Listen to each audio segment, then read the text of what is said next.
I want to talk about medication in recovery, specifically this notion that if you're in like a 12-step program, that you can't take any medication, or if you take medication for depression or antipsychotics, then you're not sober. That's a ridiculous notion, and that's not even real. I think that's just something that is almost like a recovery urban legend that gets perpetuated by different people who maybe have an axe to grind. But in truth, being around Alcoholics Anonymous for over 15 years, maybe one time have I seen a newcomer get shit from somebody about medication. The truth of the matter is, the big book. If you are in a situation where you are facing tension from old timers or people in your local groups about medication, or it's causing you to have doubts, find a different group or find a different sponsor. And if you're in a small area where that's not possible, then kindly point them to page 133 of the big book. It's the family afterward. I'm not going to read just one few quick lines. Um, we have recovered from serious drinking our miracles of mental health. Hardly one of our crowd shows any marked dissipation, but this does not mean that we disregard human health measures. God has abundantly supplied this world with fine doctors, psychologists, and practitioners of various kinds.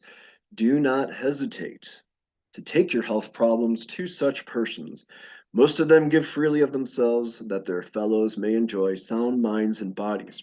Try to remember that though God has wrought miracles among us, we should never belittle a good doctor or psychiatrist. Their services are often indispensable in treating a newcomer and in following his case afterward. Um, what we want here is to build a personal, holistic recovery program, and that means more than just going to treatment or rehab and then going to meetings.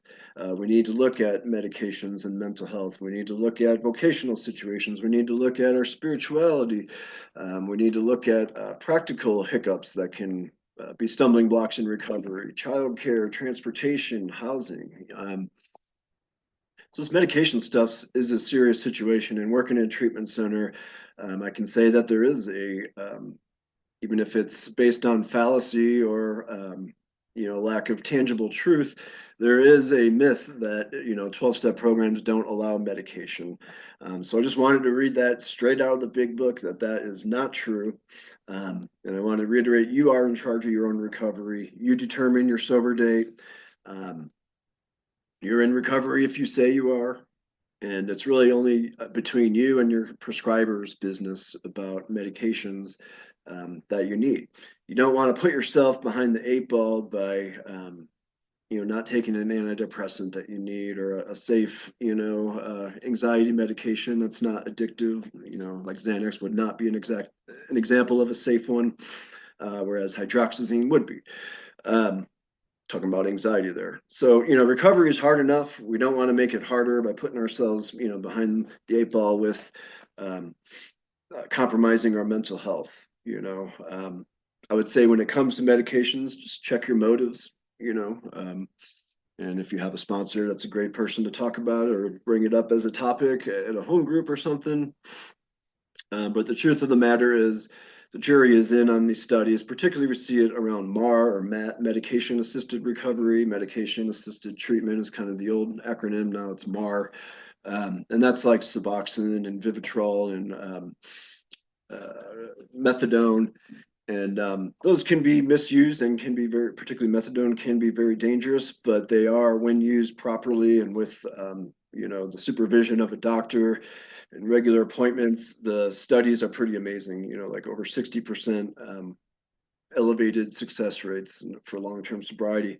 That's going to be a separate video. That's a whole other topic, Mar and Matt. I just wanted to leave it here. Check your motives. If it's to because you need it to function in your day-to-day life, then you absolutely should take that medication. If it's like really secretly, I just kind of like the high it gives me, or it gives me a little bump or pep in my step, then that may be something where a situation where you want to be honest with your doctor. You always want to be honest with your doctor about being in recovery and having addictions. Um, but maybe work with your doctor to find a safer medication that seeks to do the same, have the same effect. There's plenty of non-addictive medications that can do the job, or an addictive habit forming one would too. So um, I worded that poorly, but hopefully you know what I meant. Don't go with the addictive habit forming ones when you can help it. That's the message. No, the real message is mental health is very serious and it complicates recovery, and we don't need misinformation, and bad messages perpetuated about, you're not sober if you're taking medications. That's not true. That's not in our literature. And if anyone's telling you that, they don't know what the hell they're talking about. So we'll see you next time. Thanks for watching, and y'all be good. Take care.